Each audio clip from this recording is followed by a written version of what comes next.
ito ay rated SPG. Striktong patnubay at gabay ng magulang ang kailangan. Maaaring may masiselang tema, lengguwahe, karahasan, sexual, horror o droga na hindi angkop sa...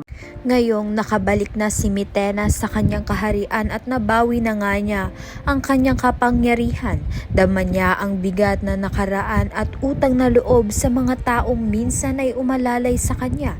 Ipinag-utos nga niya na sa kanyang mga tauhan na hanapin si Naya, ang kanyang kaibigang minsang nagligtas sa kanya sa oras ng kahinaan.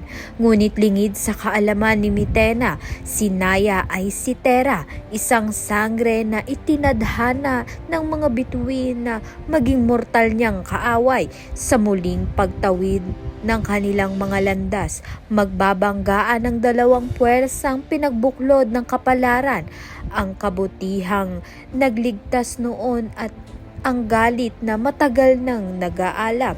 Sa kabilang banda naman nga, sa mundo ng mga tao, labis ang pag-aalala ni Mona at Javier para kay Tera, dahil nabalitaan nga nila na nakatakas nga itong si Veshdita at Olgana. Kaya naman nga tiyan at iba pa ang dapat nating pakaabangan. Maraming salamat sa iyong panonood.